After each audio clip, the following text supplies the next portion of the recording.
Yes. Let me double check, making sure that you guys can get it. Listen, y'all, tonight we are just facing some shenanigan in the studio that even I'm really surprised, to be honest with you. It's like things that are, I know some of you may say, yeah, Glory, those are just battles that are happening when you're doing content that you cover. Yes, I get you. But to be honest with you, sometimes you can say, okay, this one was my fault. This one was my issue. But like right now, you've been hearing me, you couldn't see me. Everything in the studio was right. I just hear from production and live stream, you guys are not able to see me.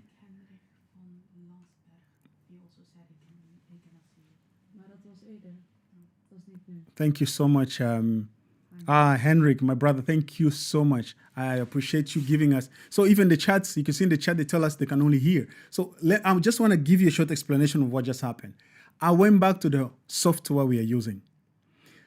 All I did is nothing. I literally did nothing. It's just, I thank God it's working. Thank you guys for coming on the show. As I said tonight,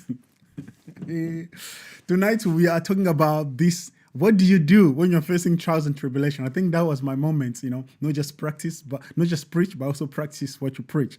So this was our moment to really put that into practice. So thank you guys. If you all can see us, YouTube, Facebook, Twitch, if you all can see me, just please drop it in the chat. Let us know that we are here and you can see us again. And we have to thank and glorify God for that. And whatever it is, whatever the spiritual shenanigan behind it, we just send it back to sender. And we know that we are more than a conqueror. So as a little boy trapped in an elevator, his attitude tonight, guys, is going to amaze you. It's going to surprise you to see how he handled the situation, as I was saying. And this is also a reminder for us. What do we do when we are facing unexpected trials and tribulations? Something is happening. You did not plan for it. You did not study for it. No master degrees. No, you don't even talk to the elders about it. And even though you talk to the elders might not really know how to handle it. Or you might not even have time to talk to the elders. So tonight we're going to navigate these waters together, these uncharted waters. And I really trust God that's going to be an amazing time. And from a teenager in Malawi, this is a very amazing story, Listen. We're dealing with a village in Nigeria that has been scattered. But the mainstream refused to talk about it. Even church leaders ignore the stories. And then you go to Malawi, you're dealing with a young man who decided to stand up for his village. Not for money, but to solve an issue. Because some of the best innovators found the problem, came up with solution by God, because I believe God has given us so much to be able to come up with a solution to fix issues in our societies. And I encourage you as an adult, as a mother, whatever, father, encourage young ones. Because for me, I have a personal belief that the children, like toddlers, are born genius. They only become dumber when they go into a public schools. When they go into normal school, like a government social schools, that's when they become even dumber and dumber. So tonight we're going to just navigate these stories together. If a child can pray and take action in a stuck elevator, what's our excuse in the face of genocide? What's really our excuse, to be honest with you, when we face things like corruption, when we face things like spiritual darkness, like us in the studio right now? So, listen, welcome to the Glory Today Show.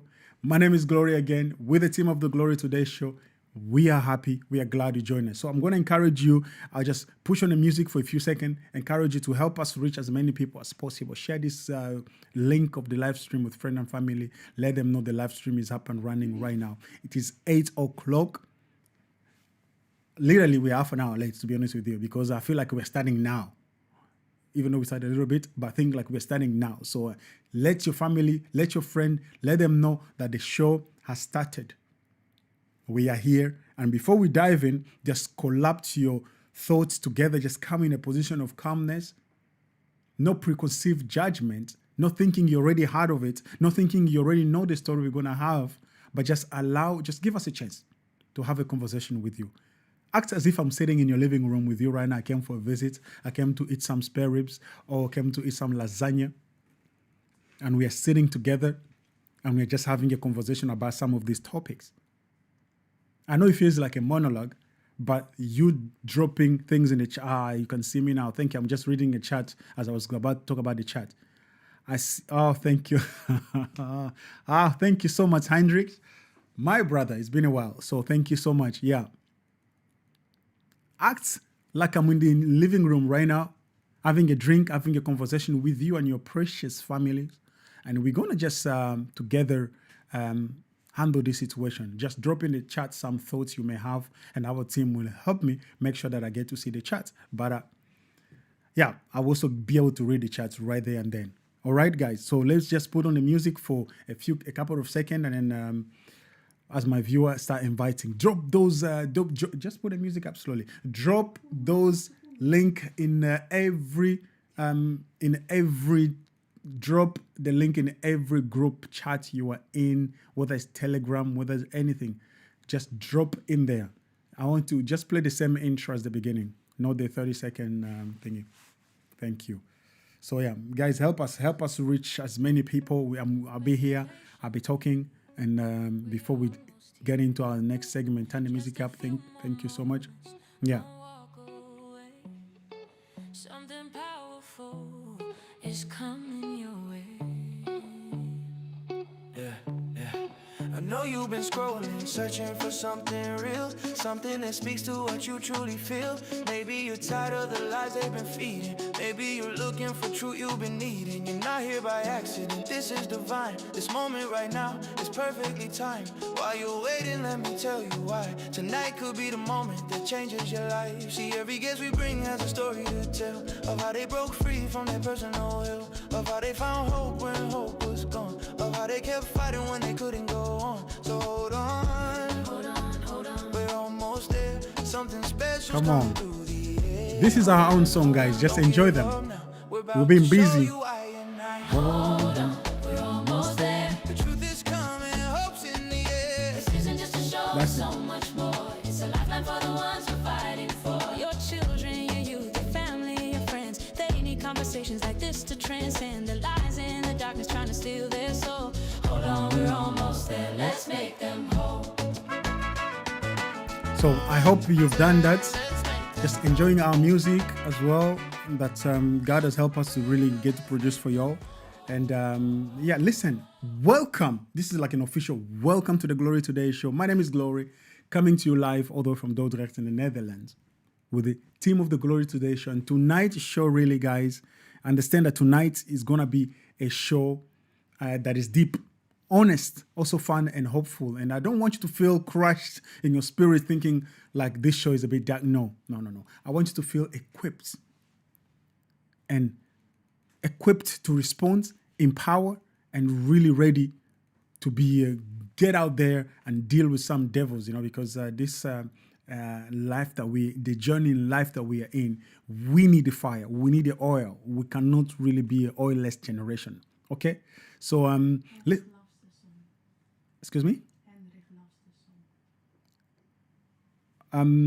Thank you so much, Henrik. The production was telling me that you love the song. So yes, just speak up a little louder and then we go from there. Yes, thank you. Hey, by the way, at the end of the show, we're gonna release.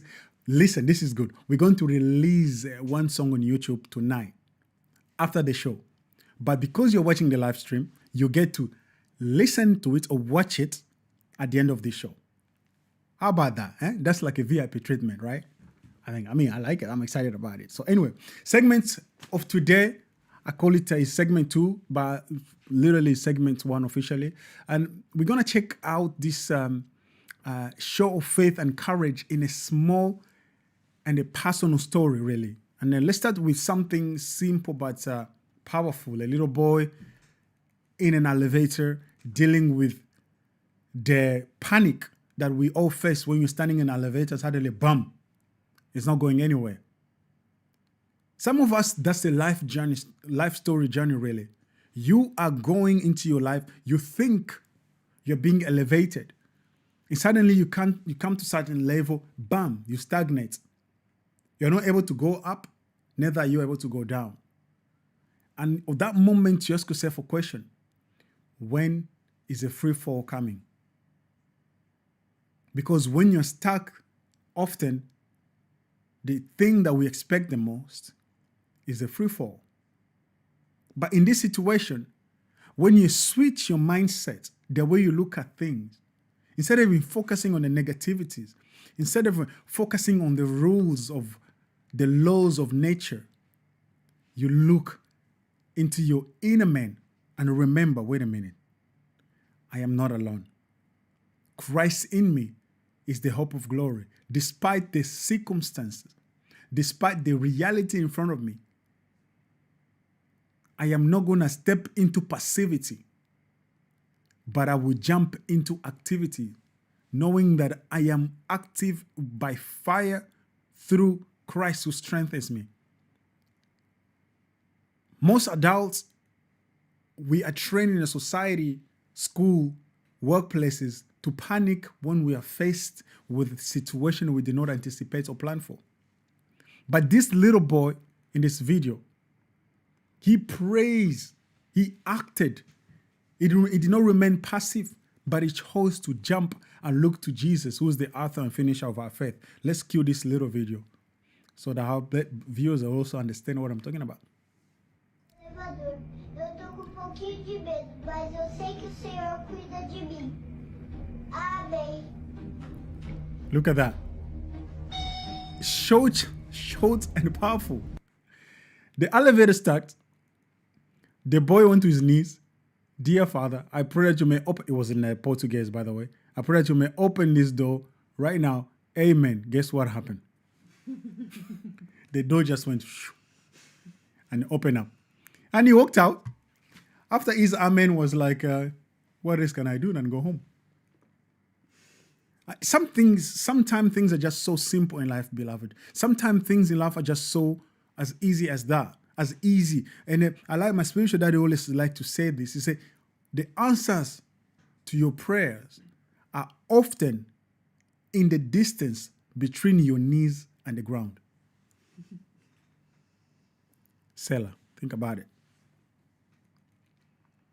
You just saw it. The elevator was stuck.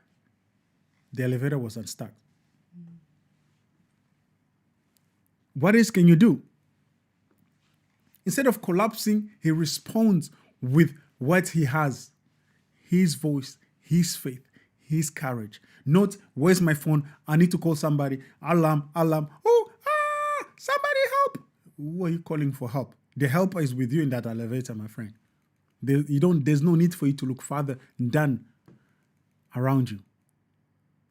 Passivity feels normal, but it kills hope.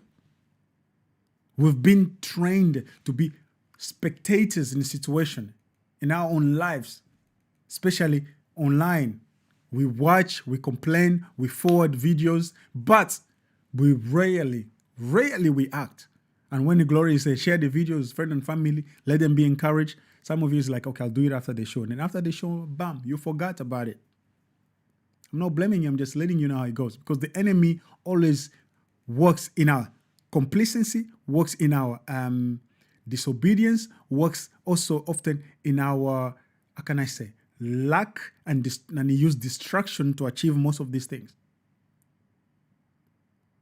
Every time you go into the mood of, I'll do it later, often it's because the enemy wants you to think that way so that he can have his way with you.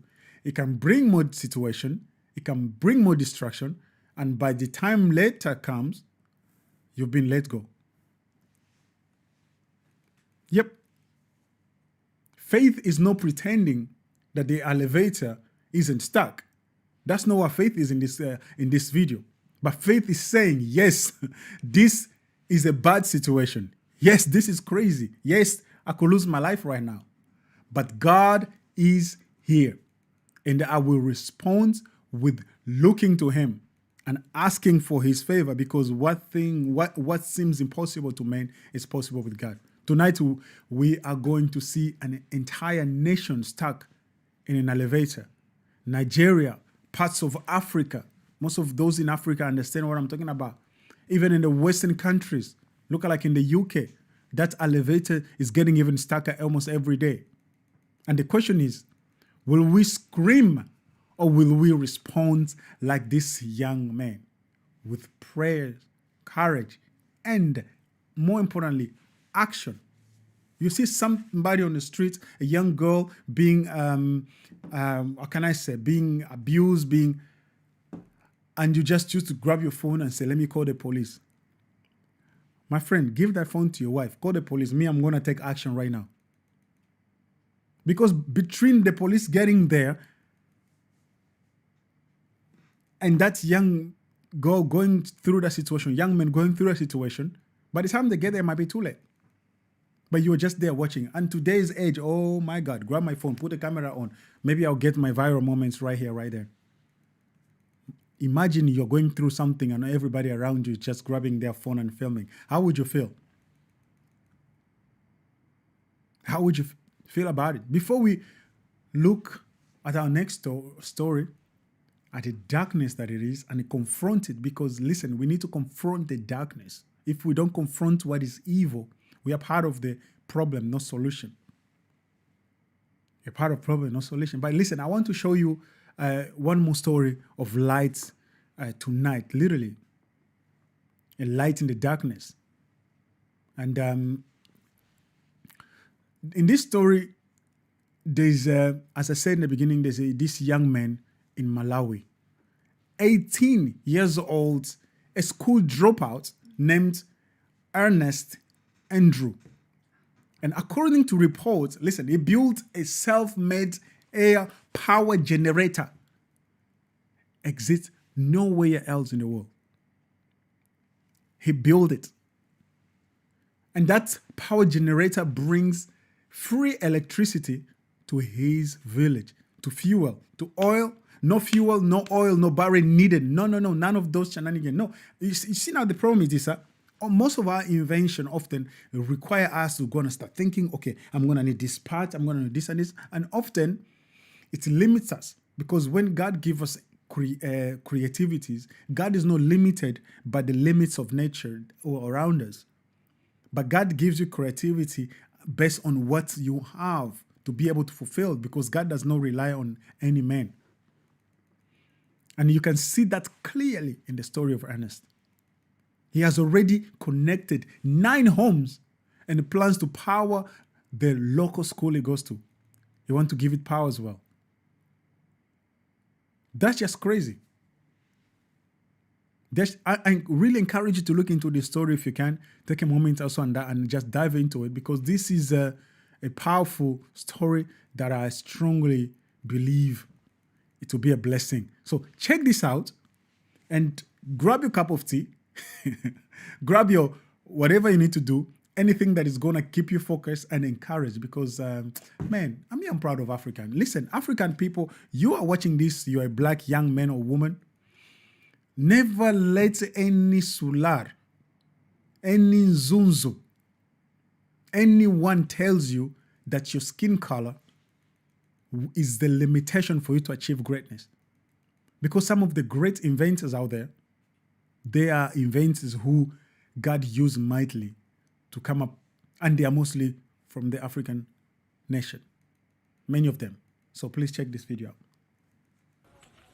Inventor Ernest Andrew's innovation largely aims to save money villagers spend in buying torches and batteries to light their homes. After realizing that we were facing a lot of problems without using electricity, I thought of trying to make electricity. Now here we are. The 18-year-old secondary school dropout says his generator produces 1,000 volts of electricity.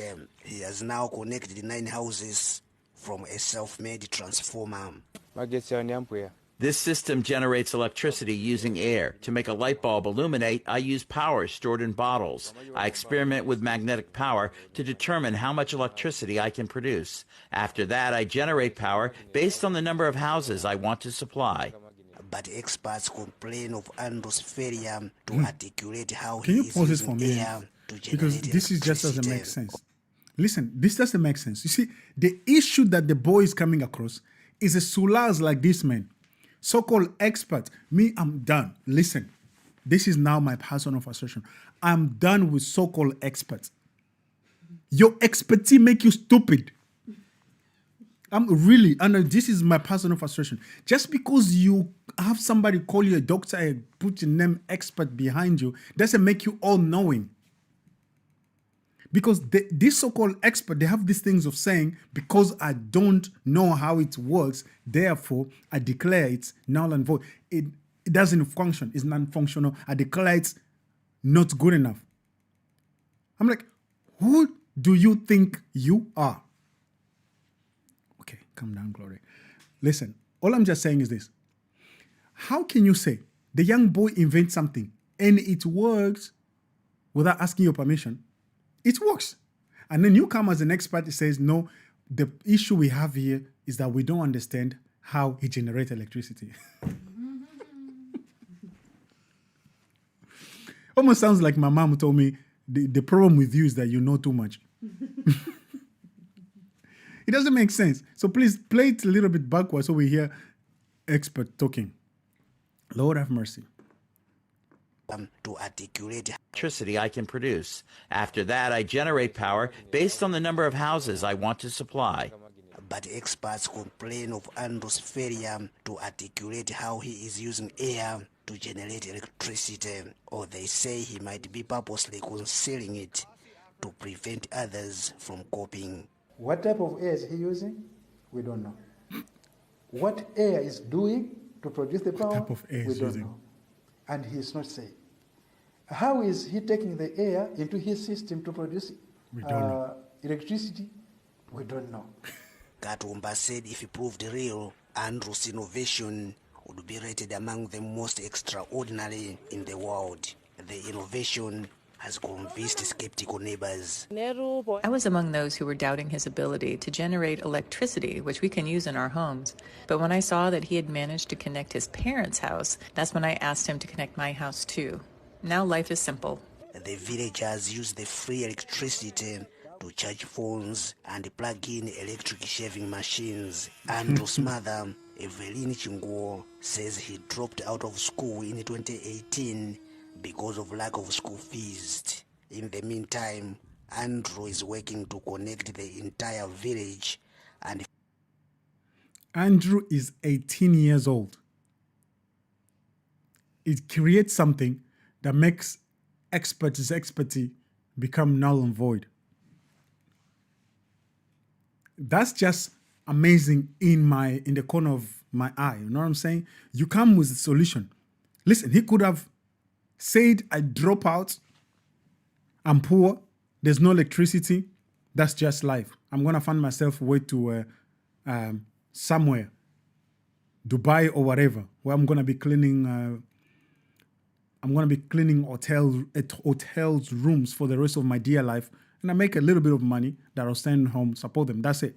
Instead, he became the little boy in the elevator that we saw earlier for his entire village.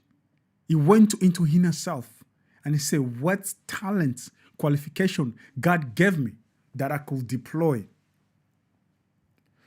So this is my advice to you all. You might be right now struggling with many things in life. In your workplace, you might not like your work. You can't connect well with your coworkers. Around you, at school maybe, you're struggling. Okay, listen. I'm not going to tell anybody to get off school. I won't do that. I won't tell you to get off school at all, because there are benefits in being at school. But I can tell you this, don't be limited, because me personally, I believe this one-size-fits-all system, one size for all, we all learn the same, we all learn the same thing. It is beneficial when you go and work into the system, the market system that the world has put together. So they program you to function in their system. But if you want to be the Andrew of tomorrow, you have some ideas in you that God is calling you to implement. Go for it. Implement them. Work on it night and day. Have sleepless nights. You're still young anyway. You'll be okay. Dig into that brain of yours. Go as deeper as to the core center where you find the Holy Spirit. And then negotiate with him to find a way that you can solve an issue that is in front of you. Don't just settle for less. Like that little boy in the elevator. Don't just fold your knees or go on the ground and just cry yourself to sleep until help come. No, my friend. Let's don't do that. This Andrew didn't wait for the government, didn't wait for the UN or for a big NGO out there to come and pump them with injection that will paralyze them for the rest of their dear life. But he used what he had. He used what he had. You see, in the Bible, in the scriptures, God liked to use young, the overlooked, the dropouts to bring light literally into this spirituality, and spirituality into our life, to bring light and spirituality into our life. Look at the life of David and Joseph, guys. Many of you are the Joseph and David out there. Like in Psalm 91 it says, the stone that the builder rejected became the capstone, the cornerstone. And some of you here tonight are the cornerstones. You're watching this program right now. You feel rejected, despised. Nobody checked on you. Nobody looked to see if you're okay. If you go on vacation, you come back, people are wondering, have you been on vacation yet? That hurts. You're like, wait a minute. So you don't even realize that I was gone? They're like, oh, so are you saying you left? Just those questions. They're painful. But you are a cornerstone. Listen, do something that will make everybody remember your name. That's what I'm going to say. That's what I'm going to say. You might not build a generator because Andrew, there are many inventors, like the boy in the US who is building what you call plastoline, fuel from a plastic. He invented this whole machinery system and he's building fuel from plastic. A young man as well. So you might watch that and I'm like, oh my God, how come I did not come up with this idea? Oh my Lord, my God, you just favor that boy. And then you see Andrew shows up. Then you're going to cry again. Oh my God, how come I did not have the idea like Andrew to create an electricity? Oh my God, an air generator. Sounds even great, air generator. Talking about good for climate. There's a climate-friendly generator right there. You might not be though. So all I'm saying is that there are many things we're dealing in life that need solution, but we should stop relying on the corporate word, okay? Let's just move on, okay? Now, we're going to move to this next stories that we've been seeing all around. And there is even an interview. There's an interview that I don't think I prepare my team to pull it up. So there's an interview of a minister, a Nigerian minister of, this Solari is the minister of what? Let me check him out. He's a Nigerian foreign minister who was live on a Piers Morgan show. And I'm going to pull up his interview during his video. But let's just take a moment right now and hear from Reverend Ezekiel that Chomo recently cried out again, according to reports, Fulani terrorists destroyed crops on a large farm and they fed it to their cow. See, these people are very interesting, man. They come in your village. You've planted your field filled with crops, and then they just let their hundreds and hundreds of cows just feed on it. No asking question and nothing can do about it. So after feeding to their cows the crops, feeding their cow the crops, and when villages, after they feed their cows the crops, after feeding them, and when villagers learned about it, the villager came and they hold 149 cows from the Fulanis. So now, security agency reportedly released them the next morning. They released the cow. Doesn't make sense. They're just like, oh, these people stole from you and they fed it to their cows. Oh, okay, you know what? We're going to release the cows to them. So it doesn't make sense what's going on in Nigeria. And the fact that the government is so busy trying to refuse it from happening makes it even more interesting for us to talk about them more. Really. This is the widely reported on social media. And I understand that it might fully not be verified, but what is verified nowadays? But the mainstream liars will just learn their lies. So, but I just have to say that it's not fully verified from the mainstream's point of view of verification. So you know that. But it's verified tonight by me. What we're going to do about that? So let's play now this video on this story so we can verify it. Play. Allah chairman of Barkiladi. This man has helped a lot. Throughout the night to morning, sectors were destroyed by Fulani terrorists. In which the Fulani terrorists, we are going to see what we can do. The chairman Yeti Allah must explain what happened because he vowed he will never pay the damage that has been done in this place. His vow, since his vow, I also vow I must see his end by trying to compensate my people land that they were able to come and harvest. Look at the destruction, they break, they harvest the maize and give it to their cows. Their cows slept on this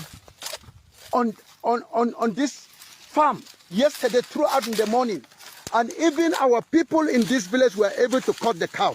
But the security released that cow to them. Sense. They caught about 100 and something cows. Is it 40 now, eh? 100, how many cows? Kuzona mana. We make a damu kune. Muna nanga nang. 100 now. And 49 cows were arrested on this field. And the security have released those cows to them. And the Miyati Allah, the chairman Miyati Allah, vowed he will never pay anything. And if this is what the case is all about, then we are in trouble. We are in trouble, which means war has been declared. And they are aware of what is happening. When we say we don't have anybody that can stand for us, but we have to speak. We have to speak and speak for the sake of this land. I will summons Miyati Allah in our sector 4. They should look for him, the chairman, because he has vowed before the villagers. What happened?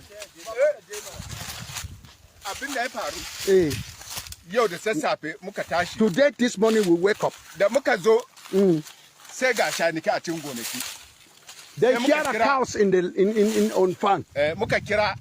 Shi commander na Ripia suka samu shanike suka take. So basically, they made the So basically, this situation, as he explained, security people who are supposed to defend the people came and released the cows because Fulani is actually they are farmers, they are herders. So that's why even the next video is going to make sense to you when you learn, when you hear from the Fulanis themselves explaining to you what's going on, because it's also good to hear from the other side, right? Because the government might say whatever they want to say. Everybody can say whatever they want to say. But until you have both side stories, you cannot really have a proper opinion on the issue because you don't know yet what's going on. So now, we're just going to move on and we're going to take a look at a village. Because in this next clip, you see a village that used to be a Christian village. There used to be a village filled with hope, with faith, a village filled with evangelists coming there to evangelize. But now in this video, we're going to show you how that village looked like. Because when people say village are wiped out, this is what they really mean. While this was happening, some media simply call it a farmer header crashes. But it's not a farmer header crashes because if one side is only being, not even crushed, stamped on, they're being stamped on, digged, and thrown into the grave, and they're covered on. How would you call it a farmer header crash? Check this next video out. I don't care. Look at how they caught these ones. Play video number 3. Yeah. Christian-dominated area located in Dikwa, Maiduguri, Borno State. Look at the place very well. If you are yet to leave your comfort zone to visit these kind of villages in the northern part of Nigeria, you will not be able to know what Christians are going through. You will not be able to know the kind of persecution that Christians are facing. When we said villages are being wiped out, this is what it means. This is how it looked like. A lot of people were killed here. A lot of people were displaced by these Islamic terrorists. We were once in this place for a mission outreach. But look at how the place is now. Look at how the place is now, as if people have never been here before. And there are a lot of villages like this that have been completely wiped out by these Islamic terrorists. A lot of people were killed, a lot were displaced. Okay, look at how just the bring the place volume is down. now. So now, As if guys, people have never- understand what is happening. Is that the whole video? Okay, you understand what's happening, yo? It is not just a yapping and crying and say this is happening. Listen, we are in 2025. You see, maybe the government of Nigeria could have tried to cover their trace if, like those of Congo, the government of Congo did, and the that of Rwanda did. They could have tried to cover it because then people did not have cell phones, people did not have internet. I don't even know that the Nigeria or African government understand that most people today have access to the internet. People have access to the internet today. The government cannot expect us to just be deceived like a chicken without heads and it just directed to be slaughtered and it will not be documented. Nobody will talk about it. Even on the way there, you just drop a quick message. It's like, yep, they're taking me to be slaughtered. It is crazy. What do they expect? Us to just bend the knee and say, please go ahead and do what you need to do. If this is heavy for you to watch, it's okay. It should be heavy. These are our brothers and sisters. These are people that we should care about. Let me say it that way. We should all care about. I need you to really take a moment and reflect these stories because let them not just pass you by as just something that has happened to them. It's like, it's not my battle, so I don't have to deal with it. No, it's all right. It's all right if it offends you. If it's all right if it makes you feel some type of a way. This is not just a movie. This is a church, people that are dealing with issue. This is our places that maybe some of you have been on vacation to Nigeria. Some of you would like to go there one day. Some of you here in the Western world are farmers, so you understand what it is to care for cattle, to care land and all the things. Some of you have been offended by somebody, but you did not go. You understand how that anger makes you feel like you're not strong with them, but you choose to have self-control, the fruits of the Spirit. And this next video is even interesting. It's even interesting. It's even more interesting because the previous video, if you thought it was interesting, now let's go inside a church. This is a chilling live stream at a CSC. Just keep it like that. Yep. A live stream. This is a live stream service, guys. It is a live stream service at a CAC church in Eruku town, Kwara State, capturing the final moments before gunmen attack during a church service. And many of the people you're seeing right there, they were wiped out. The pastor you're seeing there in yellow was kidnapped with the people that are the kidnapped. Check this out. Turn it up. They hear gunfire outside.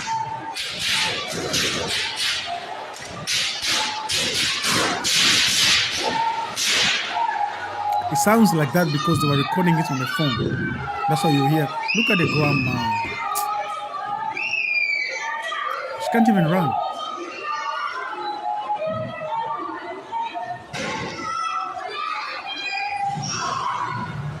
You see, they can't even go outside because they're surrounded. So everywhere they go, they come across these people. Turn it down a little bit. Yeah. You see, they are running.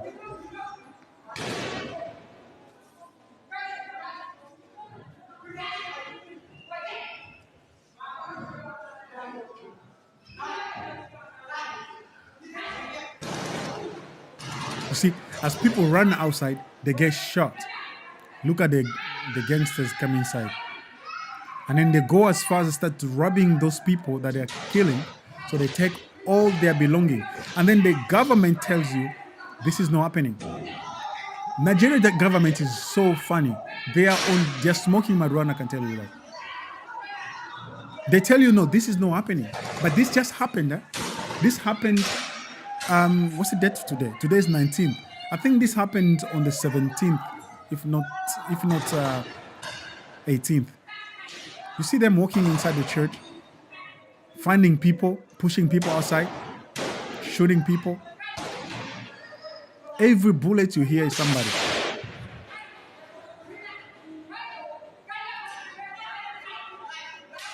See, they're beating them, want them to go outside. Those who are hiding, they force them outside.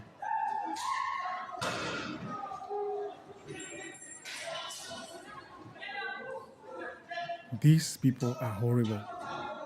They are terrible. They go everywhere, finding people. They have these machetes in their hand. They beat them and chase them outside. To go what? To go and get killed. They lock the door, they want to break into the door. See, now they start stealing all their belongings. They take all their belongings, all bags and everything that they can take. They go home and they give it to their wives and whatever. And then the government wants you to believe that this is not happening. How insane. How crazy is that? This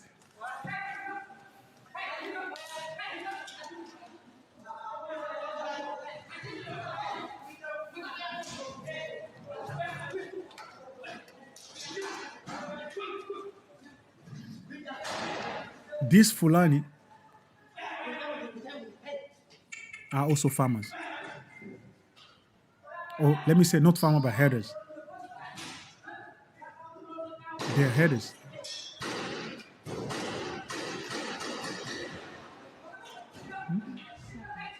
They're shepherds. Yeah. So to just explain to you what's going on here, this Fulani, because the word Fulani actually means herder, shepherd. So they came inside the church during the church service. The phone right now is filming. The only thing that stopped the phone from filming, it was because somebody made a phone call. And I think maybe somebody had it, somebody trying to warn them, I don't know. You see, people are running back inside, trying to find cover. But the Fulani are not done. Oh, look at the grandma again coming back inside, trying to find cover. Lord have mercy.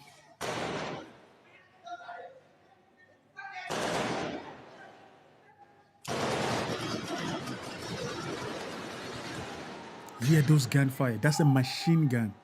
See, now they come back in again, trying to find them. Lord have mercy. So the only thing that stopped the phone from continuing filming is that the phone received a call. To receive a call, that's how the Fulani people found it. Anyway, this is heartbreaking. Really, if this is really hard for you to watch, rightly so. Let it be hard. Don't you think this is a movie? Now you receive a phone call.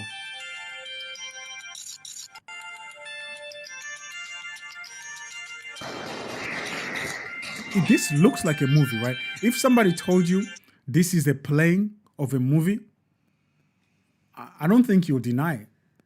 Production, let me know in the chat, because this looks painful.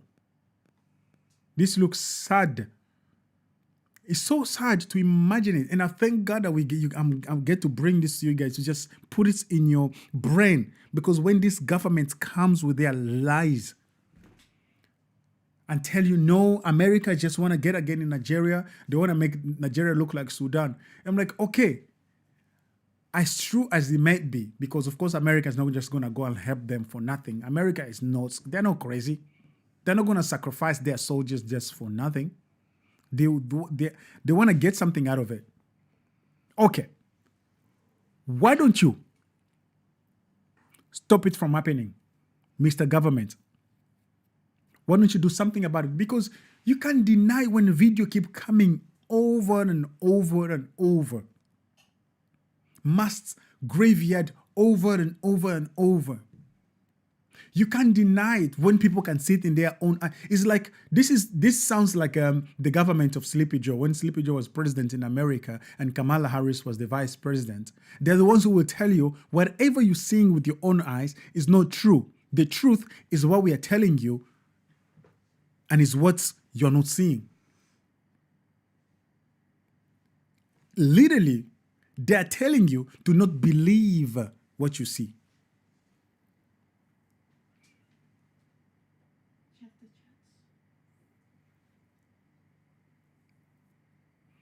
This is indeed crazy.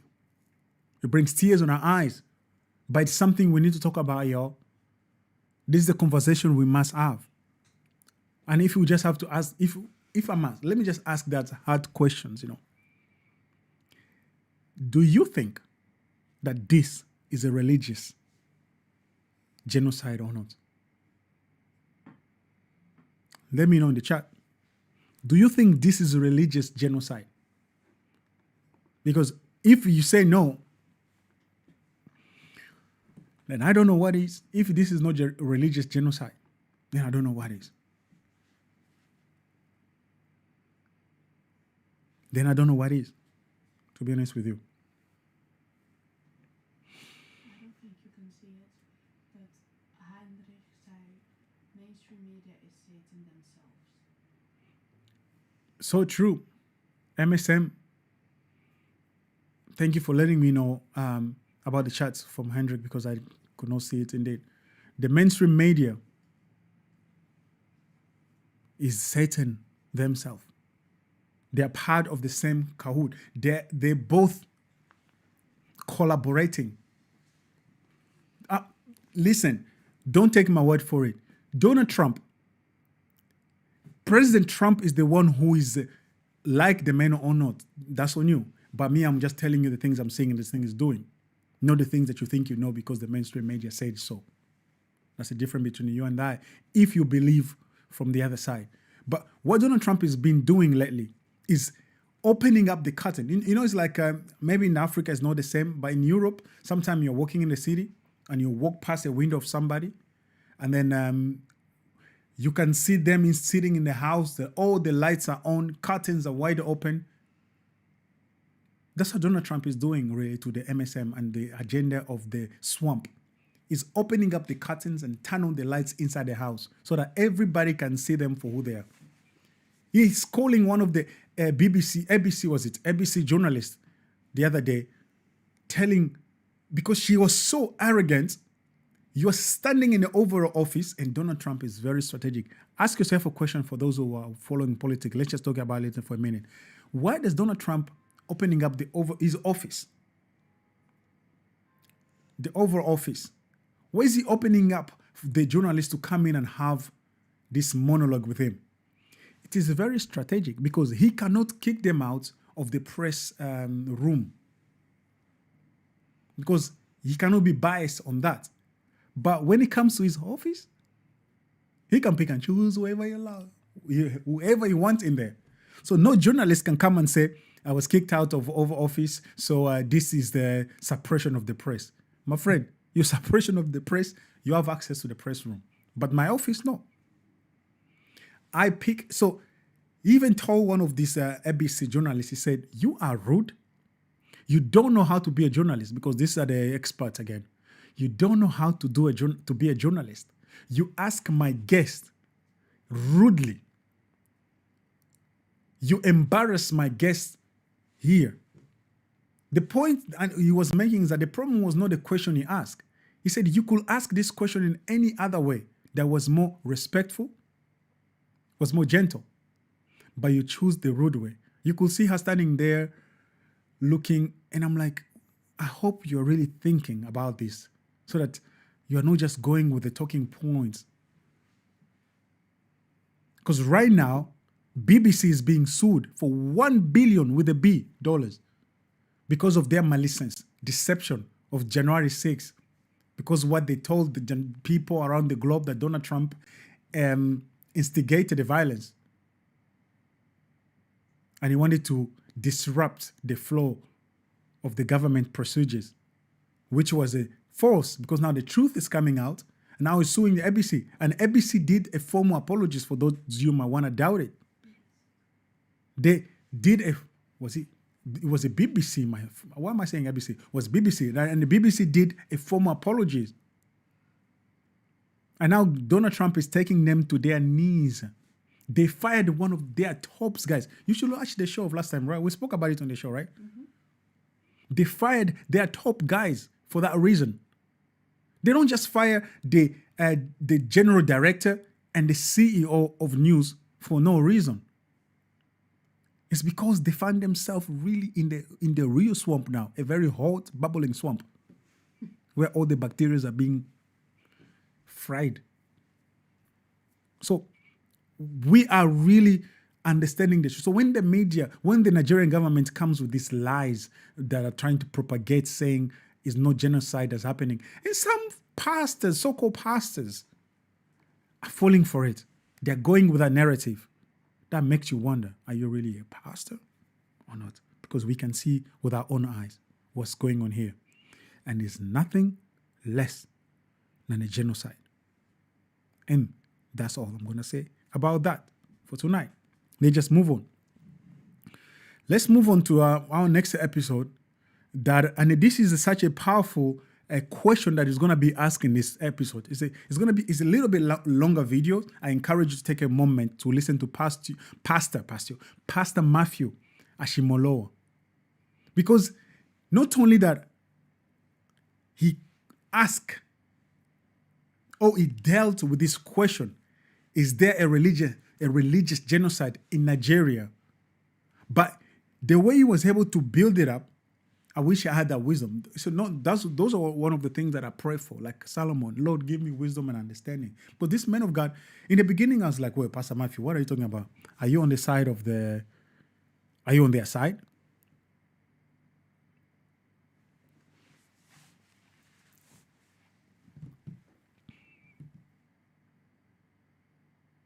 But after I listened, I came to find out, nope. The man himself, he was just dissecting this information. He was taking them on the journey. He was building up a story. And he landed that plane in the way that was amazing. Because he built up. He said, this is not what I've heard, but this is what I've seen myself with my own eye. I experienced this. I'm from this tribe. He called the tribe's name. So then at the end of the day, he asked them, so with everything I've told you, would you still deny that this is not a genocide? Check this video out. Between 10 and 15 minutes to address it. The dictionary defines genocide as, because I knew you were going to ask, so I got ready for you. The dictionary defines genocide as the deliberate and systematic killing or persecution of a large number of people from a particular national or ethnic group with the aim of destroying that nation or group of people. And with that definition, I'm going to turn my answers to a question or questions to the majority of you who are here today.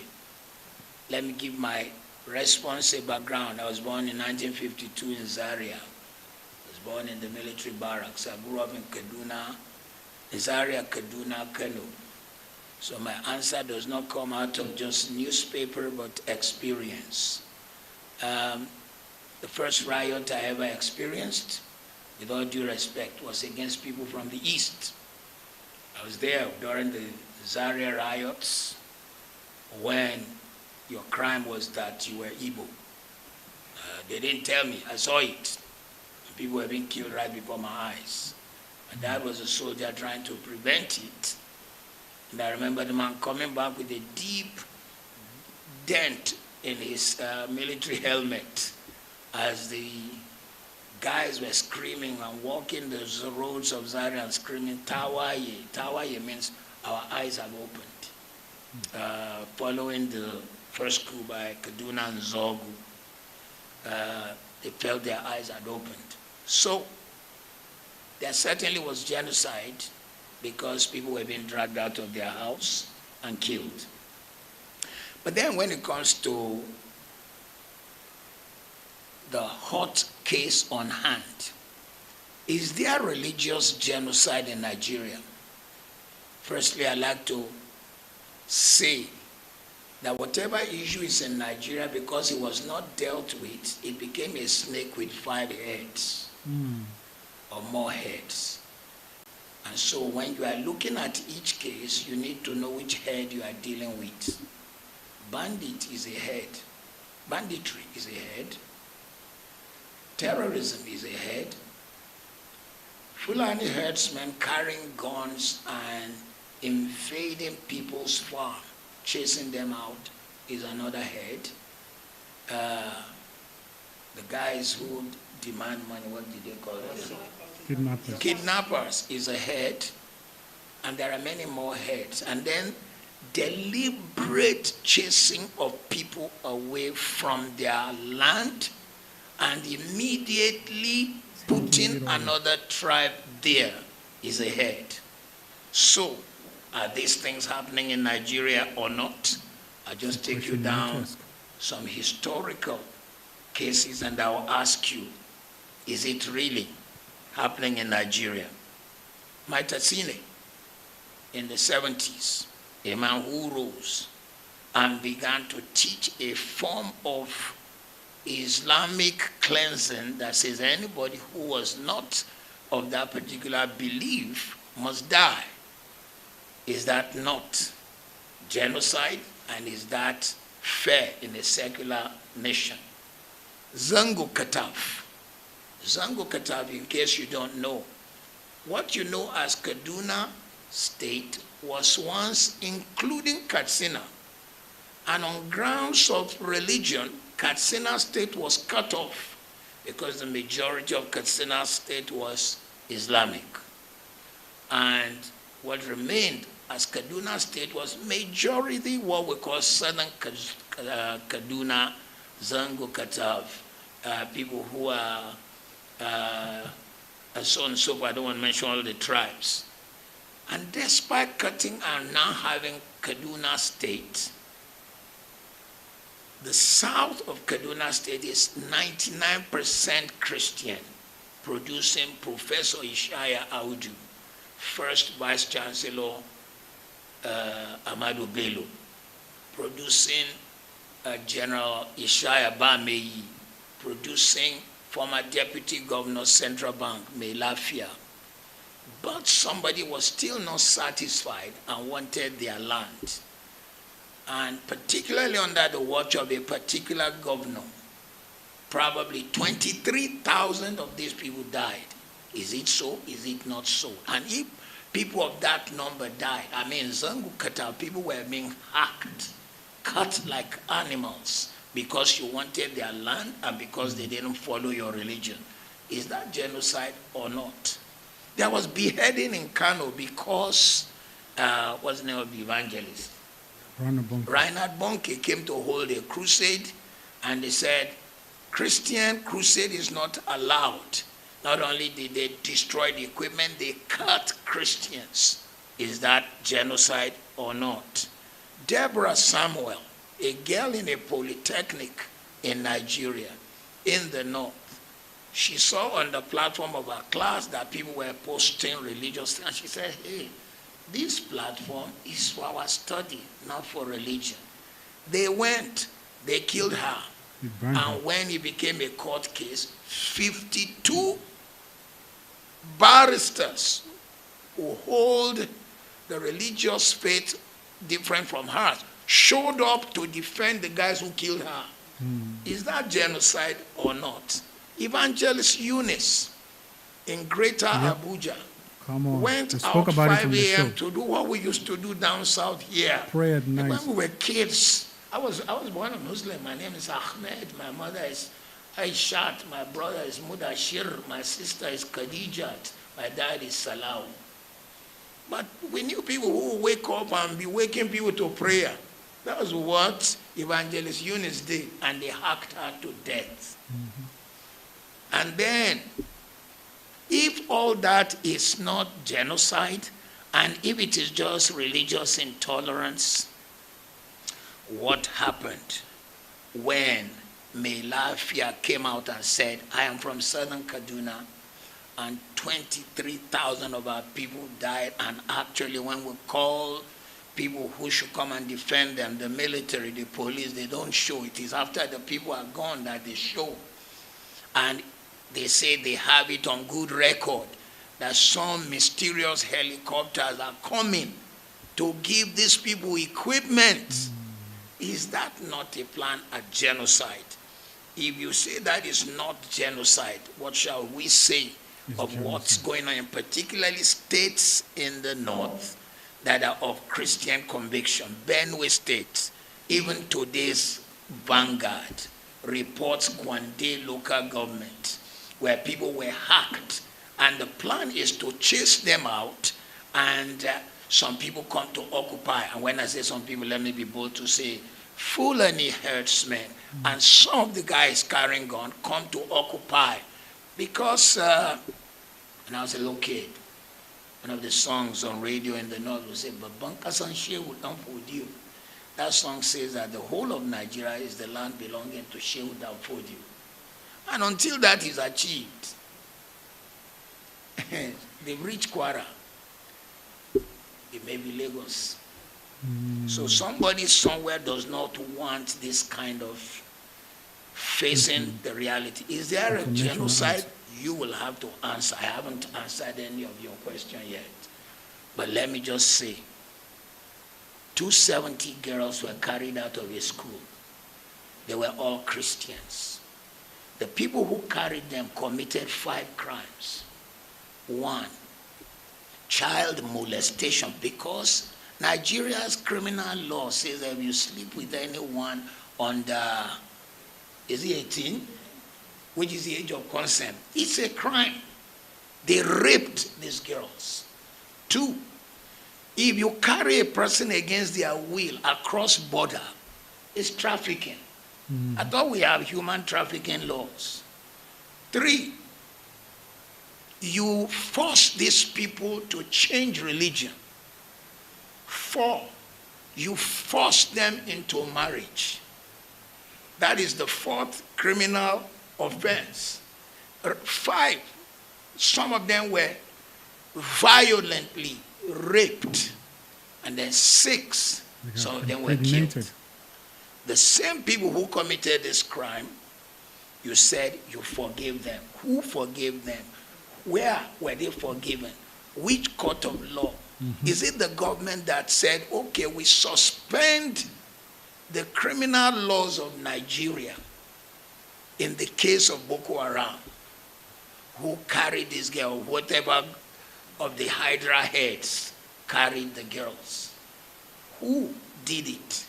So, if you now say you forgave them, where are they? It is rumored that some of them are now repented and you brought them into the army. How can a man who killed and committed all this crime now qualify to be a defender of the nation? It is rumored that some of them are in the Air Force. How can a man like that defend the Federal Republic of Nigeria? How can we entrust him in the country where I live at the moment, in England? If you touch a child, you know rape and more. You touch a child in an indecent way, you will be in the register of child molesters.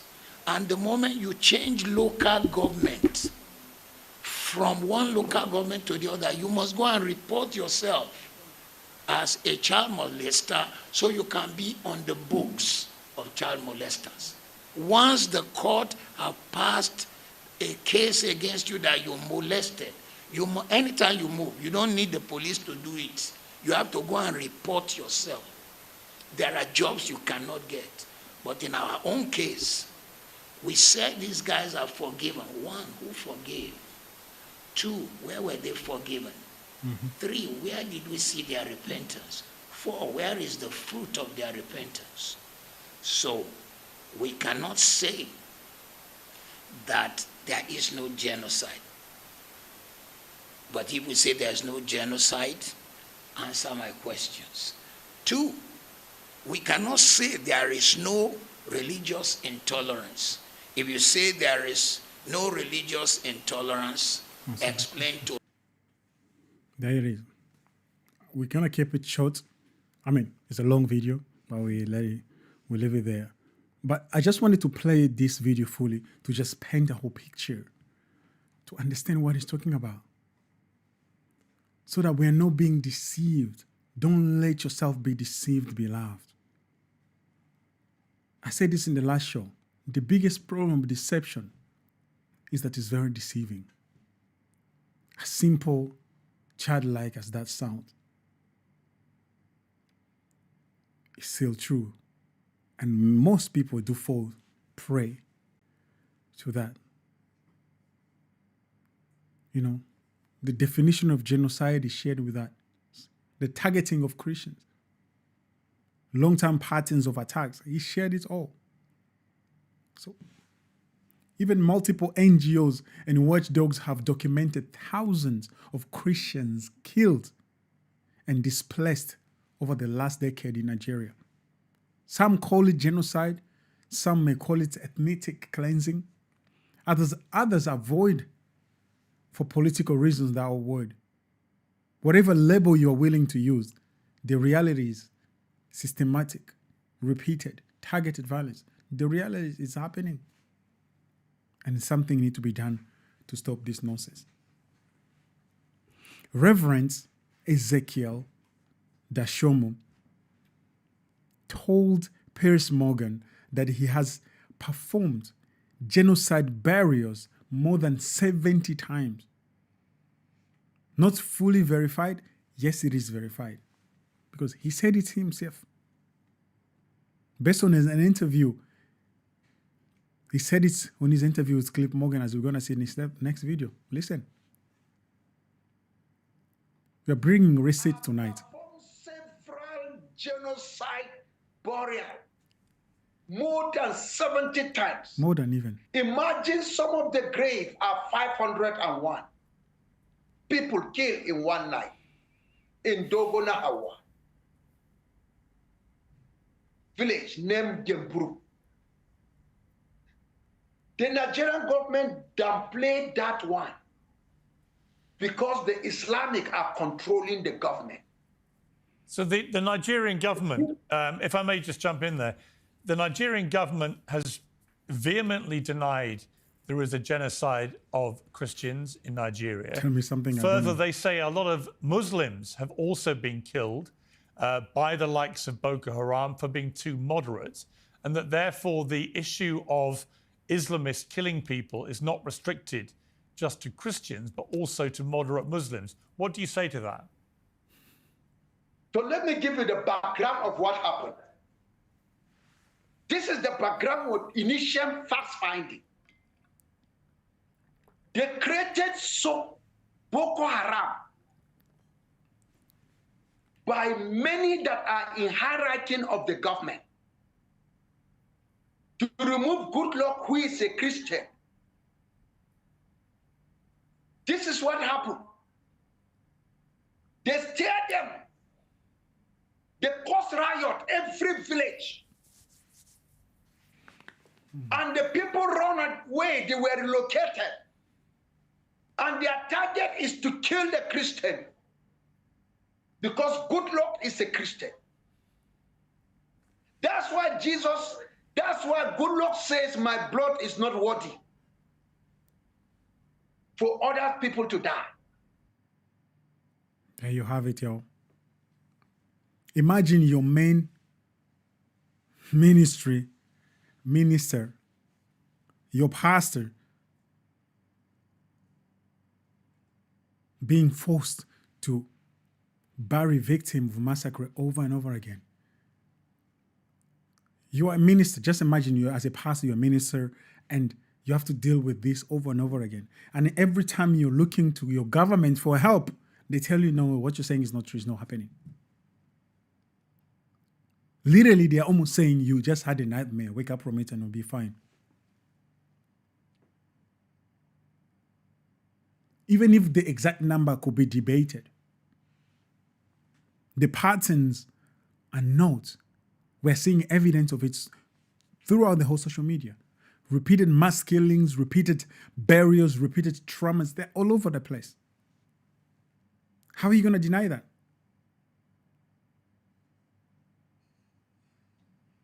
How are you going to deny that? In this next segment, this next clip, a PDP national chairman, Tanimu Turaki, calls on President Trump saying, what is take is not just genocide, Mr. President, against Nigerian Christians, but democracy in Nigeria itself. When you're hearing leaders come forward and speak in this way, shape, and form, that should wake you up. That should motivate you. I'm telling you. This next video, you're going to hear this statement as this man calling out to President Trump for action. Play, cue this next video. I want to call on President Trump. What is at stake is not just genocide against Nigerian Christians. He should come and save democracy in Nigeria. Democracy is under threat. I'm calling on all other developed nations, all advanced democracies, come and save Nigeria. Come and save democracy. Because I cannot understand how a serving minister of the Federal Republic of Nigeria will be leading talks, armed talks, and then with the active connivance or support of the police to come and create mayhem here. I have said it, we are willing to lay down our lives to protect our office, to protect our democracy, to protect our mandate. So Nigerians, you are watching what is happening. International community, you are seeing the threat that Nigerian democracy is. Come and save us. Come and save us. My God. This is such a shameful thing to a nation. When some of your own leaders are calling out to another. Imagine you live in a house, right? And you have to go to the neighbors to ask for a help that's supposed to be provided by your father or your mother. But they're just too dipsy, too drunk to even realize that there's an issue. Those children will be taken out of that house. It will be declared unsafe for them to live in because you are not being a responsible parent. That is Nigeria today for you. Those are the Nigerian leaders for you. They create an unsafe place for their citizens to the point where his own leaders have to call another nation on the other side of the continent and say, please come and save us. That same cry, you hear it from pastors. Please come and save us. You hear it from people. Please come and save us. President Trump. This shows how desperate these leaders are.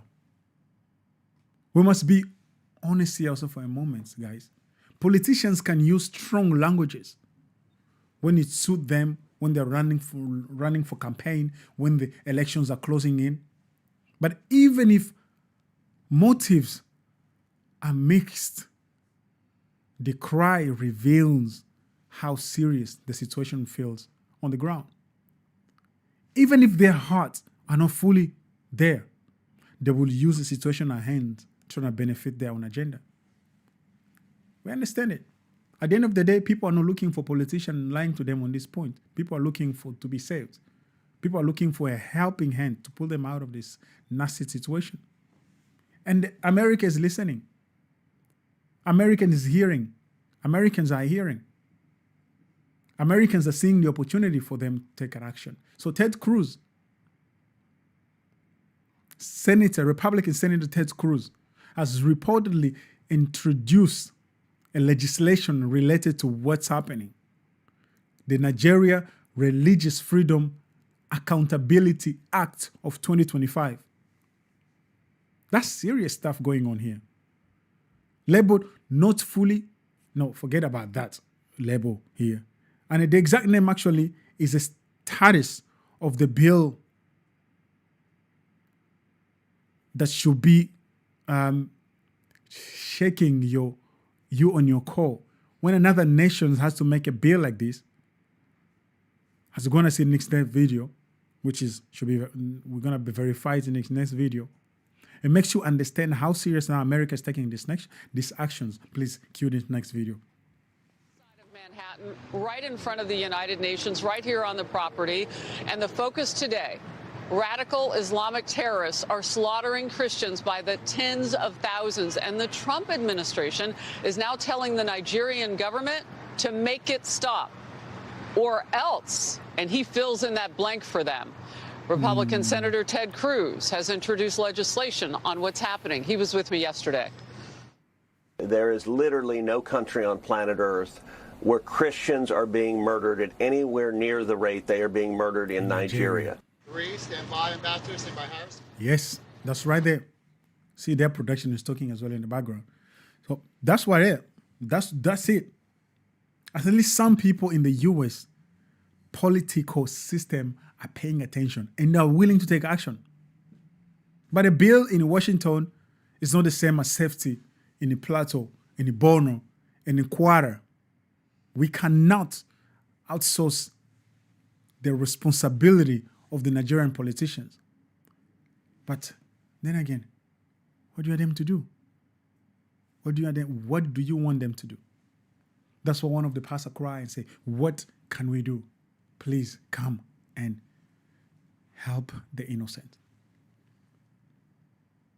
We have pastors crying out, politicians making pleas, and foreign senators drafting laws. But what about the deeper, idiotic, I like to call it idiotic, but it's ideological and spiritual root behind this violence? What about all that? Because we're seeing this also happening in the UK. We're seeing this coming to the UK. You see like the same spirit trying to infiltrate in the United Kingdom, in the Europe, big time.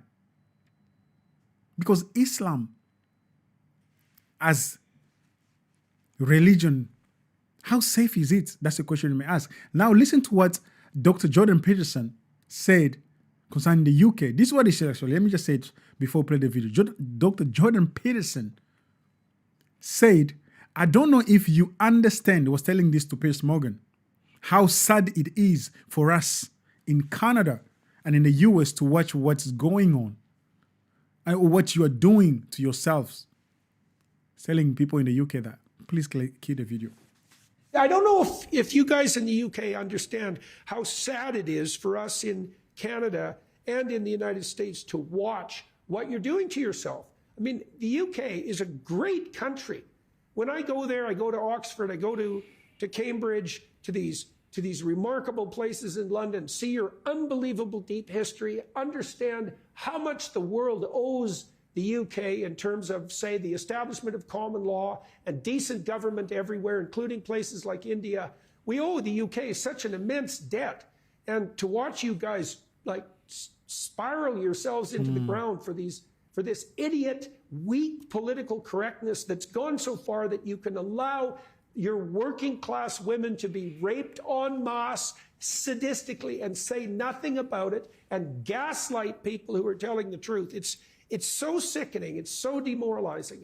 It's almost unspeakable. We all pray, hope and pray here in Canada and the US that you get your act together and wake up, grow some spine again, and put your damn country back together and stand up to these bloody psychopathic bullies and the woke green mob, because it would be a dreadful shame to lose you. Wow, it will be a dreadful shame to lose you. That's alarming. That's right there. You see, now in the West, the difference is that the collapse is slower and it's more polite, more how can I say, they're planting more confusion, identity chaos, spiritual emptiness. So it's not graphic, vivid as it is in Africa. In Nigeria, the collapse is loud and bloody. But in both places, the root is the same, turning away from God and truth. Manipulate, deceive, and destroy. Manipulate, deceive, and destroy.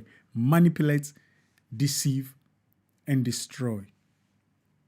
Manipulate, deceive, and destroy. And this clip is just powerful as well, because here he made a nice, amazing point. He says there's a comparison between Christians and Islam and Muslim people. There's a similarity in there. Not like you can say, oh, not all Muslims are violent, but Islam is violent. How do you compare that to Christian, you may say? Listen, not all Christians are holy, but Christianity is holy. This is a video that you need to take note. Cue it. Let's go. Video number 11. All Muslims are violent, but all Islam is violent. Play it from the beginning. It's the same as Christianity. Not all Christians are holy, but Christianity is holy. So when you see a Christian in the street get drunk, all Muslims are violent, but all Islam is violent. Okay. It's the same as Christianity. Not all Christians are holy, but Christianity is holy. So when you see a Christian in the street get drunk, beat his wife up, you're like, that's not a Christian. The foundation of Christianity is holiness. But Islam in general, when you see a nice Muslim in the street, just because that Muslim is nice, it does not mean that's Islam. Islam is a violent religion. Muhammad was a warlord who went around killing Christians, Jews, anyone that got in his way. Christianity, as you said, Christianity spread through the blood of the martyrs. Islam spread through the blood of its enemies. Christianity was spread through the blood of Jesus Christ, our Lord and Savior. Christianity is a religion of peace. Islam is a religion of war. When people say Muhammad, may peace be upon him, you know, they can't say Muhammad without saying may peace be upon him. I say no. We need to change it to may the police be upon him. Literally, this guy, wherever he goes, Muhammad, there's war. And I hope Muslims are listening to me. If you're a kind, loving, caring Muslim, you're not a Muslim. Because you're not following the Quran. The Quran commands you to kill me. The Quran commands you to kill the infidels. Muhammad literally says, kill the infidels wherever you find them. I think a Muslim would say, well, yes, but it's interpretation of those verses, and then they'll say there are verses in the Quran which they match elements of Christianity. When people say, you know, you're misinterpreting, I'm like, okay, let's just look at the founder. Muhammad, Jesus. Muhammad said, kill the infidel. Jesus said, love your enemies. Muhammad said, before he died, Muhammad said, may Allah curse the Jews and the Christians. Jesus, before he died, said, Father, forgive them, for they don't know what they do. Muhammad owned slaves and them. Jesus honored women and covered them. Muhammad, the woman caught in adultery, stoned her to death. Jesus, the woman caught in adultery, said, neither do I condemn you, go and sin no more. Muhammad literally commands men that they can beat their wives up. Jesus commands men to love their wives. I love the Muslims, but I hate Islam. I love the Muslims and I want them to come to Christ. Yep. That's your talking point when you go on the street and meet some Muslim right there and then. Mic drop.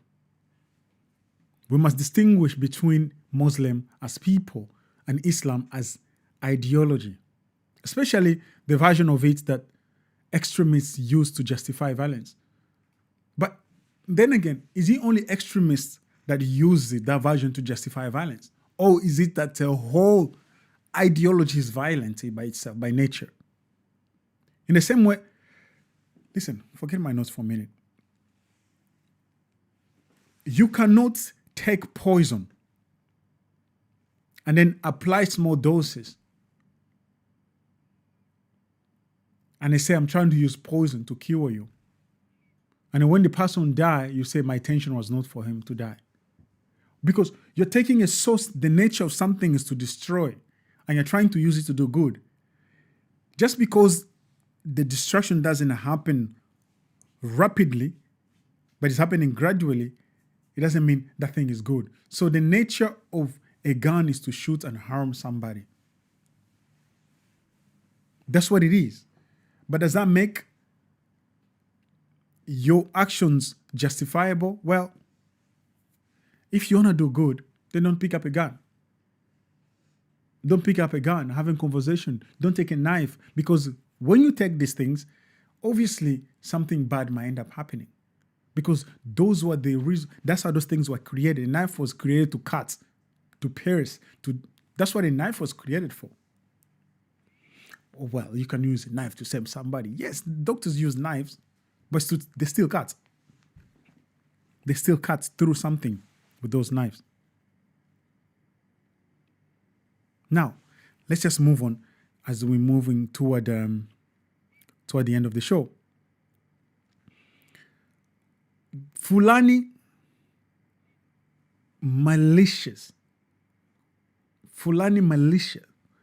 When you hear them talk about these things, I mean, I think I'm just going to translate this for you, because this next clip is really a member of Fulani confessing, telling you that the government supplies them with the weapon they use.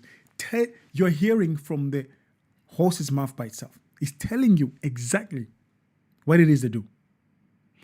I'll let the video play, just a little bit, and then I'll try to translate it for you based on my notes. This is video 14, please. Idan ba gwamnati ta daure man wanda yake cikin daji ya ta'addanci ba Allah ubangiji ya tsine man Allah dauki rayuwa ta a wurin nan. Using the word Allah. He said this, I swear to Allah, I swear to the Almighty Allah in His word, that is the government, bring the volume down a little bit, is the government that is giving arms to us. You see, Fulani don't know what gun is, which kind of makes sense. You see, we are only headsmen. Cows don't give birth to guns. I swear to Allah, we are on our own, and the government supply AK-47 to us. I'm not afraid to say the truth. Hey, look at my timing was even perfect. That's what he said. I'm not afraid to say the truth. The government, let me repeat this. Maybe it's a breaking news. Maybe you haven't seen this video forever. But that's what he said. The government is the one supplying us with the AK-47s. Because they are headsmen. He said cows don't give birth to guns. The miracle can happen now. I don't know what's happening in those areas, but so when President Trump tells the government to cut it out, stop it now, I'm curious to see what is their action going to look like. Because if they're the one instigating this thing, how are they going to take actions against it? Maybe they might end up throwing them under the bus. At the end of the day, we know they're capable of doing that. It means we are not just dealing with a random bandit, but with states enable level of violence. That's what we're dealing with here. Even if this was fake, it still shows that what many Nigerians believe is happening, which tells you how broken the trust in the system, in the government is. Either way, the church cannot be passive on this issue anymore. We must pray, document, advocate, support survivors, and demand real accountabilities.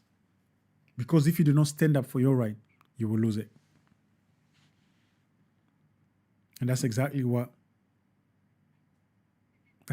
we wrote this song that you're going to hear in a minute.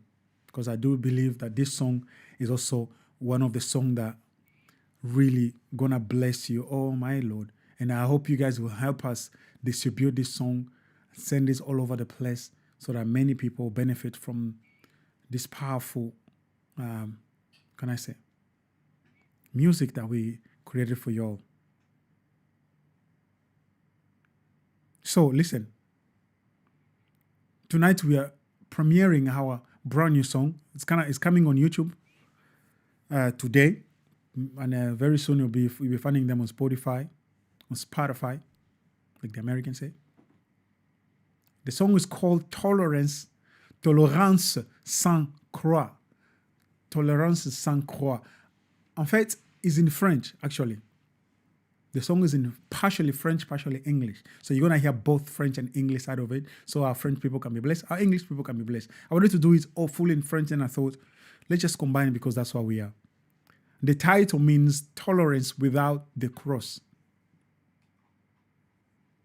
Tolerance without the cross. A world that wants kindness without truth, peace without repentance, evergreen trees without Christmas, and clashes instead of calling genocide by its name. And by the way, I just remember a topic that I want us to talk about before we go to the song, because there is this, I'm typing on the wrong one. There is this topic that I want to discuss with you all tonight, because I do believe it will be, I'm talking about it. There's this topic that I want to show you guys tonight that that I think would be good for us to converse, because let me see. I think this will be good, because you see, the things that the world is doing, and often we're just oblivious to it. We don't understand where they're coming from, where they come up with these ideas. You might call them idea, you might call them idiocy, but at the end of the day, they're coming up with these things to influence the world. But I think we need to really ask yourself questions. Why is this? Why do they even try when they know we will see them coming? Let me just look it up quickly. You know what? Please put on the video. Just put the video on, and then I will talk about it after. In way too many places. No, not that one. Put the Christmas one. Oh. Yeah. Yeah, we're going to start with the latest from Tesco. I think a lot of you at home are going to be quite annoyed with this. Now, Tesco, the big supermarket chain, appears to have got rid of the famous Christmas trees, instead renaming them Evergreen trees. Evergreen There's trees. the evergreen tree. Here we are. So if you're listening on the radio, these are pictures of their boxes of artificial Christmas trees without the word Christmas on them at all, instead calling them evergreen trees. So a lot of the papers and the commentary online, as you can probably imagine, is saying, this is Tesco gone woke. What are they doing? How dare they? What's wrong with cancelling Christmas? Even though it's November, of course. Why do you call them evergreen trees? Can't you just call them Christmas? Just call them Christmas trees. I call them Christmas trees even outside of the time of Christmas. If they look like a Christmas tree, I call them a Christmas tree, don't you? Yeah, I do. And the Conservative leader of the London Assembly, Susan Hall, she's told The Telegraph, it's Christmas. It's a Christmas tree. People don't tend to put up green plastic fir trees for any other reason. It's all stupid nonsense about offending other people and other religions. Well, below that, this is supposed to be a Christian country. We have Christmas. Let's celebrate it, says Susan Hall. And the fact is, actually, other religions are not offended by the celebration of Christmas in a Christian country. You speak to Hindus and Buddhists and the vast majority of Muslims, they're not in the slightest bit bothered and actually will join in those celebrations as well. It doesn't offend them. But what you've got are marketing divisions within these big companies where you've got Tarquin and Tabitha who feel that we must, you know, do what we can do to not offend the great British public. And the great British public are the ones that are actually buying the product and they're not in the slightest bit offended. Can I just say it offends me that we've got Christmas already and it's not December, so that offends me. So I'm going to be angry of, well, where are we at the moment? Angry of Paddy. Do you know, I was having a rant about this just last night with a friend of mine who works in retail. I said, why on earth in November are we seeing all these Christmas decorations up, Christmas ads and all that. And he said it's always been since the beginning of November. I thought you were going to say since the beginning of time. I was going to say, well, in that case, I was arrived before that. Yeah. Yes, quite. Well, I don't have my Christmas tree up yet, Penny, do you? I just said. Quite right. I'm going to get some tinsel for the final hour of the show. 1st of December, the very earliest you should be able to do That's this. it. You open your advent calendar, picture of a donkey, press on. That's when we talk about Christmas. Humbug, that's what I say. Exactly. Well, I'm not going to be Scrooge here. Anyway, a spokesperson for Tesco says, we are proudly celebrating Christmas at Tesco and have a range of real and artificial Christmas trees in store as part of a wide selection of Christmas products to help our customers celebrate Christmas this year. I don't think they said the word Christmas enough. I was going to say exactly that. It's about 4 times they said the word Christmas in that statement. Anyway, let us know what you think. gbnews.com/your say. This is what I think. Crazy. You're trying to change the word Christmas for those who celebrate Christmas and call it an evergreen tree. What in the world? I think this just falls back again in the same pattern of trying to please them, trying to please the masses, trying to please, because I've seen this on online conversation where the group of people saying that they want to change the word Christmas because it doesn't fit in their religion. And they believe it is, again, they call it Islamophobic word, or even to use to celebrate Christmas for that matter. They want to cancel it altogether. That makes you realize that these people are not just coming for those things. Whenever you concede here, you concede there, you give where you give there, it doesn't stop there. Their agenda is complete overtake. They want to take over. That's why when somebody comes to you and start complaining a little bit, you give their finger and say, okay, you know what? It's okay, I'm going to change. Tomorrow they're going to complain again. They're going to complain again. They're going to complain again. They're going to complain again. And before you know it, you are swallowed by their complaint. You completely transform yourself. You've lost yourself. You don't even identify yourself anymore. You don't know who you are. You're in an identity crisis. And all that remains is for you to start identify yourself as they're them. Why? Because that's all that remains in you. So anyway, say that.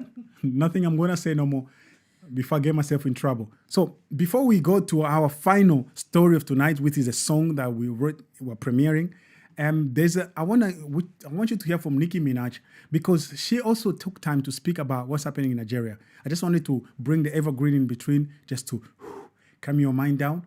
Hear what Nicki said, because this also, thank God, is bringing her voice, amplifies this story to the mainstream, and it cannot be ignored for that anymore, for that matter, because now they realize, oh, wait a minute, a character like in Nicki, talking about this story, it means it's serious, and many young people are going to hear it.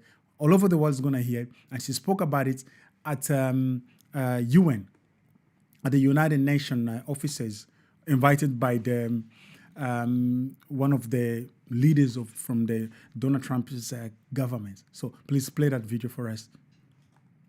In way too many places. In Nigeria, Christians are being targeted, driven from their homes, and killed. Churches have been burned. Families have been torn apart, and entire communities live in fear constantly, simply because of how they pray.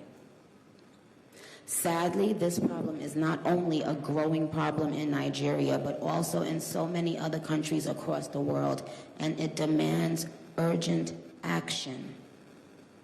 And I want to be clear. Protecting Christians in Nigeria is not about taking sides or dividing people. It is about uniting humanity. Nigeria is a beautiful nation with deep faith traditions and lots of beautiful barbs that I can't wait to see. When one's church, mosque, or place of worship is destroyed, everyone's heart should break just a little bit. And the foundation of the United Nations, with its core mandate to ensure peace and security, should shake. I am joined here today by peace builders, by faith leaders, by those who saw violence, saw rising intolerance, saw the threats clearly before us, and chose not to look the other way. Come on.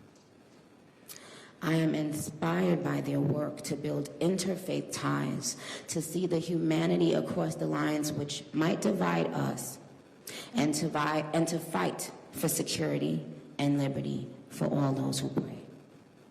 I look forward to our discussion today, and I hope it will encourage deepened solidarity for us to urgently work together to ensure every person can enjoy the right to believe, to worship, and to live in peace. Barbs. Yep. That's it right there. We just heard from Nicki Minaj, whatever the name is. And it's so we're gonna move up toward the end of the show for tonight. The chat say how much did they pay Nicki to say this though? Her facial expression. Y'all people are just nasty. Well, if Kamala Harris could pay Beyonce, could pay J-Lo, could pay Oprah Winfrey to come to a campaign and say some shenanigan and they get some couple of million, and it worked, let's get Nicki, pay Nicki to come and say it as long as it worked, man. I don't care. On this point, we just need people to hear the story of what's going on in Nigeria. Whether she got paid enough or not, whether she got paid a little bit, or whether she became an extra millionaire because of the payment she received, which I don't think she needs. I don't know. But one thing I know, that what she said was good. What she said need to be heard. What she said, many people need to hear this. Many people must hear what she said. So guys, we've reached that moment that y'all been waiting for, or let me say the moment that I've been waiting for. We are premiering our song tonight, and I want you to hear this. This is going to be a powerful song. Please let the world know. Let the world know that this song is here. The chat said the UN soldiers are just as bad. My friend, we saw what the UN soldier did with the genocide in Rwanda. We see what they're doing in Congo. Let's just say we expect better from dogs, wild dogs around the world, than the UN soldier hanging around, drinking our milk and coffees and eating our fufu and just doing nothing, go back home fat when they came skinny. So we just pray that they will finally do the job they get paid to do. But at the end of the day, they don't want to give up their lives for... Anyway, let's just cue this song. So the song, before you cue the song, let me just tell people what we're talking about tonight. So the song's called Tolérance, Tolérance sans croix, la croix, by Glory Song. The title means tolerance without the cross, a world that wants kindness without truth, peace without repentance, as we said before, evergreen trees without Christmas, and the clashes instead of calling genocide by its name.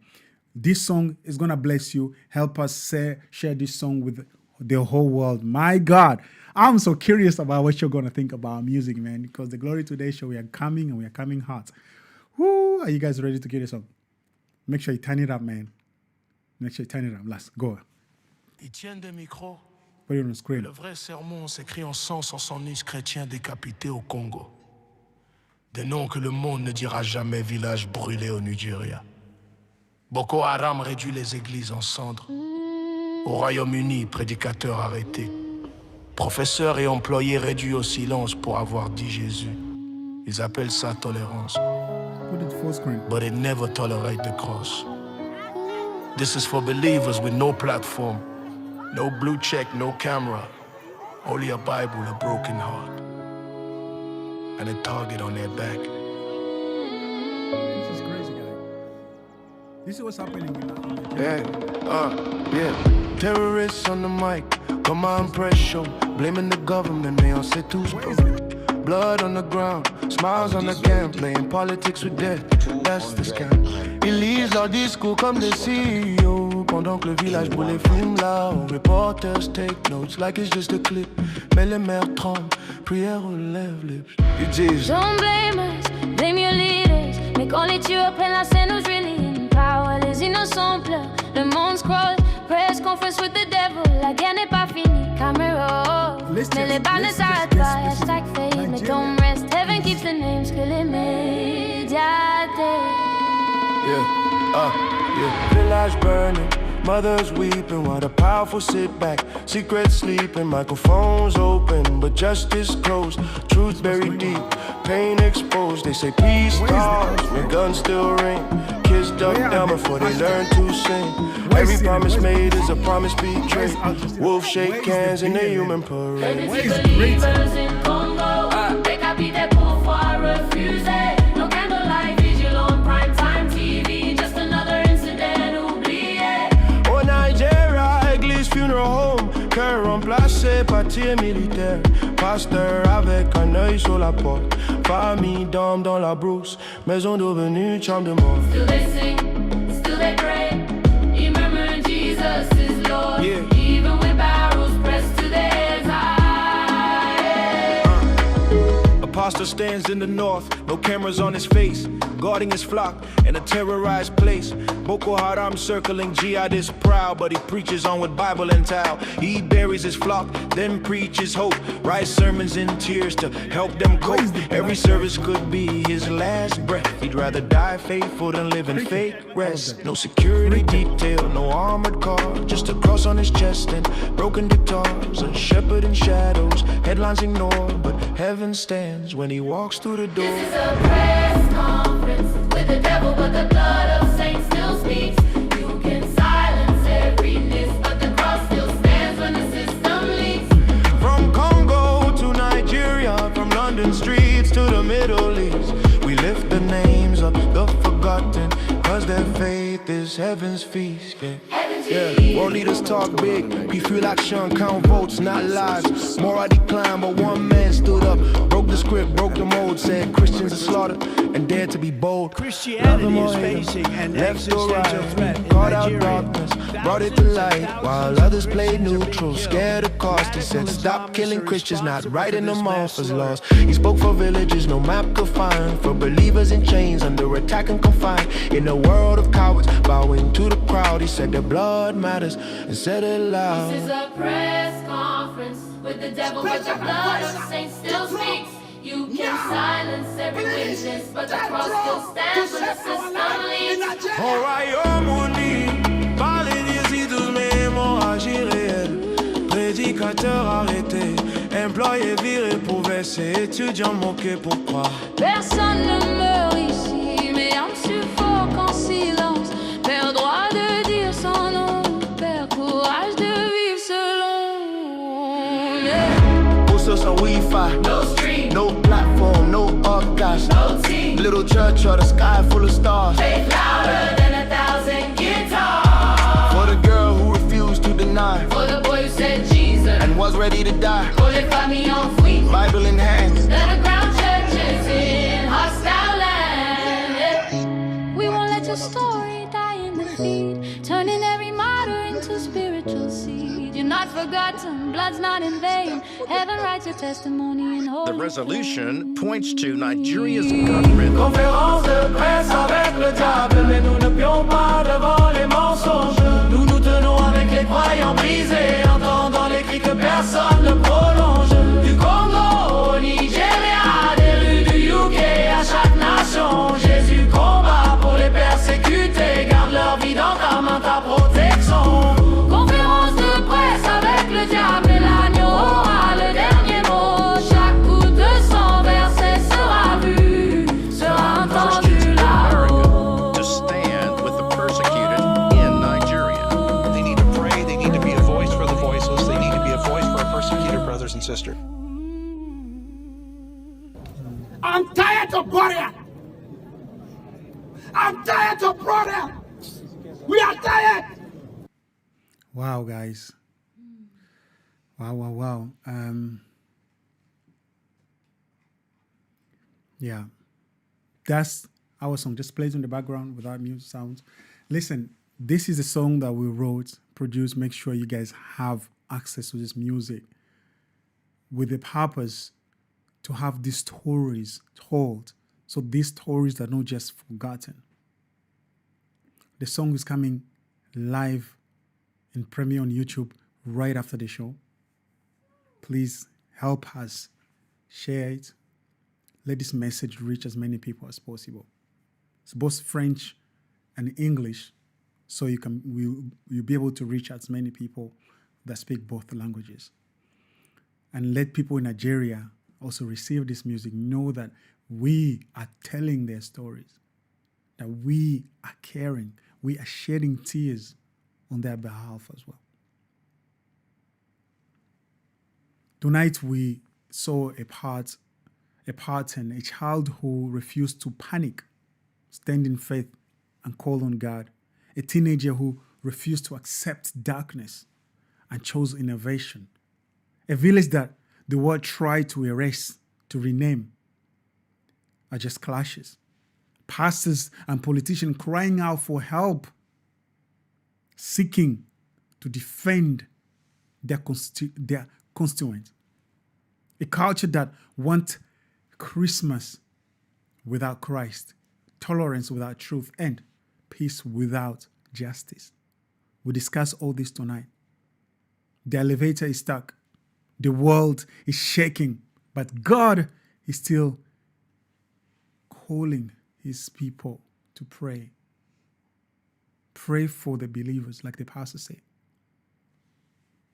Pray for us. Pray for us. Don't forget us. And let us stand together for the people in Nigeria. Please pray intentionally for Nigeria, Malawi, and the persecuted believers around the world. Support ministries like ours. Let us reach more people. An organization that are genuine to help victims. We support many organizations as well. So I'm just saying, support us, man. And let us just do what we do best. Because your support is going to be put to good use. Persecuted believers around the world need your voice, need your stand tonight. Do your own research. Don't just take your... These people come everywhere, people asking you to support them. I get it. But if you've been with us this far, you understand that we are here to stay. We're not playing games. Share tonight's show and our new song, Tolérance sans Croix, with as many people as you can. Let's push this conversation into places that otherwise they will never been able to reach it without your help. To those who don't even want to hear it, pretending it's not happening, push it to them. If this episode helped you this evening to see things differently, consider really supporting this work, because we're just about studying. And this work, let us do even more. Keep telling the stories to others that are ignoring the truth. So we invite you on our YouTube channel, subscribe, like, and share the link with friends and family. Let them know we are here, we're here to stay. Our brand new song is going to be on YouTube as of tonight, on our YouTube channel, obviously. And yeah. What can I say? Go watch it, go share it, leave a comment, share it with everyone that you know. And if you want to stand with us, the link is in the description. Check out the link in the description now. You can support us. What can I say? Listen. Hey, my name is Glory, and the Glory Today's show team, and we approve this message. We even have a great intro, packed with our music. Enjoy it, and I'm looking forward to hear from you guys in the comments of our new song as it's coming on air tonight. Bye-bye. By the way, you see the song you're playing in the background? As soon as we go off, no, don't play it again. Let them go and watch it once we air it. Listen, just play our outro. Yeah. God bless you all. Thank you so much for being here. May God continue to watch over you and your family. I pray for the people in Nigeria watching and who are not able to watch the show, going through the most, especially even Nigeria losing the qualification for World Cup to Congo. That on top of it, but we still love you, Nigeria. We pray for you, and I'm sorry that you had to face the best. Sorry about that. It is what it is. So, Father, I bless the people in Nigeria. Watch over them, King of Glory. I pray that you will continue to give them strength in this tough time. May you be with them, and may you continue to anoint them, Cover them, protect them. Father, may you dispatch angelic presence all over these people, God. Let these bandits, when they come, let them be stricken with blindness and lose their way. I thank you for our viewers, our amazing and precious viewers who have been here tonight. Those who are watching us till the end, bless them, God, with their families. May you supply all of their needs according to your riches in glory. Thank you for their support, God. Thank you for their attention and their time. Lord, I bless our team, amazing team, as they continue to produce this amazing content for your glory. Let this night be a night of rest as we enjoy your blessings. Oh, King of glory, we honor you and glorify your name. My name is Glory, and the team of Glory today show you we are. We approve this message and this prayer. Amen. God bless you. Shalom.